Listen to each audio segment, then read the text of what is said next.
Remember Rohit, who gave up fizzy drinks? Well, he's still going strong, and he's on an entire weight loss journey. Hello everyone, no fizzy drink for me today. When you get used to the active lifestyle, when you do a lot of activities throughout the day, and then sometime when you want to sit idle, you feel like something is missing. That's what's happening with me as well. I normally don't do exercise on Friday, but I was feeling like something is missing. So I came for this walk. I'm going to walk for more than an hour anyway. This is really refreshing. And also then I won't feel that I have wasted my time. I'm so proud of him and I don't even know him. A little cinnamon roll. Yelp is going to start labeling restaurants as racist. Kerry Washington and Ryan Murphy had some ridiculous things to say about Black conservatives. Celebs are getting naked and telling us to vote, and do opposites attract, and more. I'm Alex Clark, and this is POPlitics, the Crib Diaries.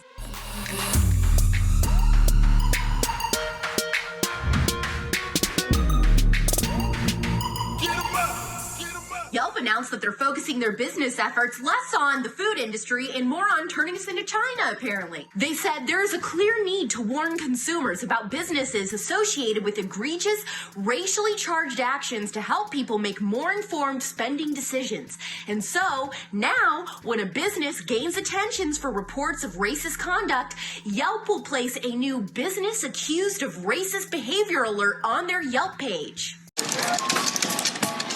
It's gonna be so bad. This is absolutely a Black Mirror episode. They should go ahead and update their logo now. I hope they're sued into oblivion because I can't imagine how this will turn out. Just kidding. Yes, I can. Remember Sammy's Mexican restaurant here in Tucson, Arizona? We covered them on Turning Point USA. I actually went there, spoke to the owners. Right before the pandemic, they were just getting back on their feet after being thrashed online on online reviews on Yelp and otherwise because people found out they were conservative in their own community and wanted their business to suffer. Now, if people decide to leave a poor review on a business based on some arbitrary definition of racism, their livelihood and business could be affected forever. They'll get a giant "This business is racist" sticker stuck right on their Yelp page. We own your lives. How is this America? The left is making a complete social merit and demerit system just like China, where everything we do, where we go, where we can shop, what we can buy, what places we're allowed into, I think is going to be completely determined by whether or not we're conservative or not going forward. So I hope you're ready. Don't trust China. China is asshole. Oh, and maybe Yelp could use their new policy on themselves first, since their Phoenix office was labeled racist in a boys' club. Hey, do you guys give up? Have you had enough pain? Does the name Ryan Murphy ring a bell? Glee, American Horror Story, Scream Queens. You're having my baby. He has a new Netflix movie/musical coming out this December, which I guess covers Broadway and LGBT issues in a small town in Indiana and actually was a big Broadway show before it became a movie.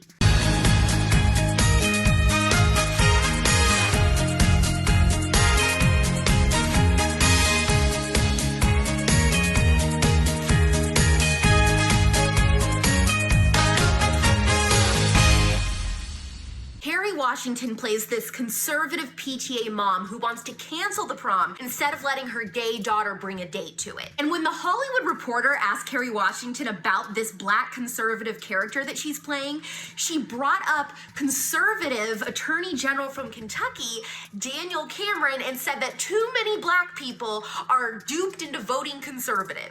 What did you do? Then Ryan Murphy steps into the interview and says that his favorite part of Kerry Washington's character in the whole movie is when she tells her daughter that she loves her more than her conservativeness, reiterating the stereotype that conservatives are all anti-gay, homophobes, and that it's very, very hard for us to be accepting of gay people. That is the furthest thing from the truth. Two things can be true at once because there actually is a little bit of nuance to this situation. All right, so let's just get a couple things straight. Number one, not every conservative is a Christian. Not every conservative even believes in God. There are people that are conservative that are all different races, religions, ethnicities, and sexual orientations. Also, if you are a conservative who happens to be a Bible-believing Christian and you believe that marriage is between a man and a woman, doesn't mean you're homophobic. You can believe that. You still believe that people should be treated with dignity and respect and loved and cared for, but that doesn't mean that you affirm their lifestyle. You can say that I believe marriage is between a man and a a woman and also say,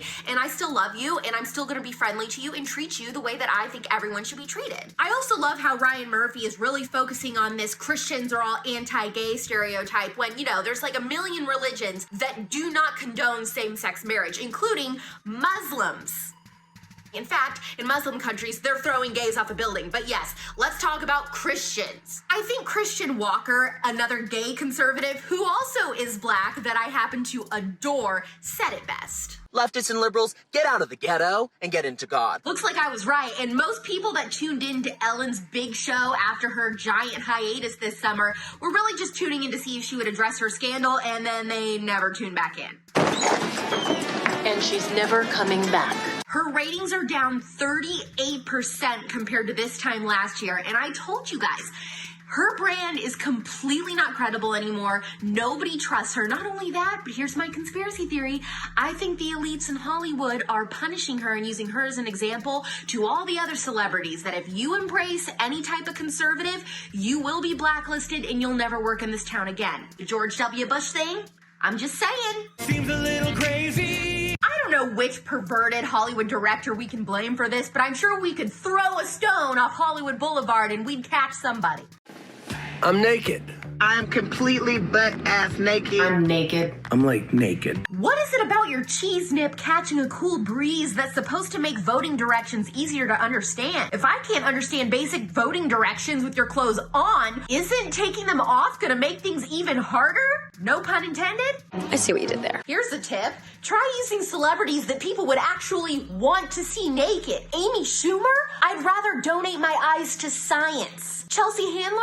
She's naked literally all the time. Have you seen her Instagram? Olaf? He doesn't exactly make me melt. Sorry, yeah, I just find clothes restricting. Someone asked Mark Ruffalo if the socialized medicine he supports will cover my hives that I developed while watching that dumpster fire. If I will get wrinkly like you, ew. Being able to vote is an incredible privilege as an American, and we should do it. But until Election Day, keep your ballot in your pants. Pull your pants up, Patrick. We're going home. Experts on your tango are revealing why opposites attract, and they're saying it has to be a balance of feminine and masculine energies, and that basically you can date your opposite as long as you're not in opposition to each other. You still have to be, what do they say here?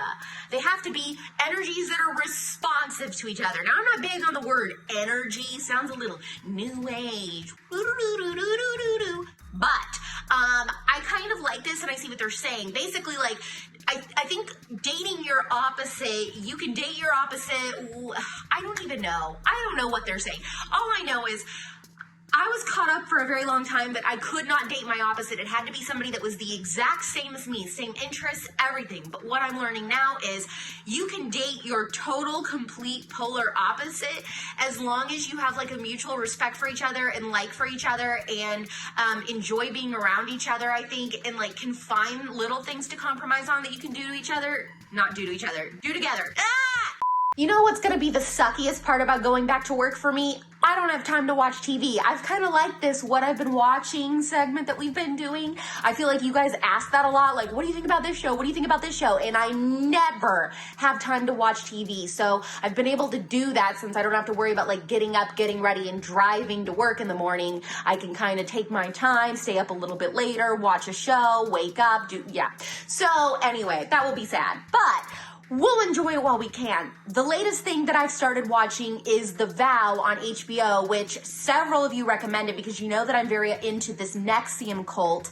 And The Vow is a docuseries about the NXIVM cult and basically the sex trafficking portion of it, and it is fascinating. Imagine being in a freaking cult for 12 years and not knowing that you're in a cult, because that's what was happening to these people. They genuinely did not realize it till like one person realized, and it created a domino effect about what was really going on, and that was the beginning of the end for NXIVM. But absolutely recommend this. I'm like 2 episodes in, they're about an hour each, and highly recommend. 5 out of 5 stars. I'm loving it. So to several of you that recommended it, thank you. I am very much enjoying myself. I can't wait to keep going. I have a vision of what it could be like to be a human. To experience connection, compassion, love. I feel like the Yelp bombshell today was massive. Make sure you like this episode and then tell me what you think about that in the comments, please. And share this episode with 2 friends who definitely don't know about the Yelp stuff, because I think that's pretty massive, and maybe that can start changing the tide in people's minds in realizing, like, bro, you want more freedom? Vote. It's not that hard. It's pop culture without the propaganda every single day. I'm Alex Clark, and this is POPlitics, Crib Edition.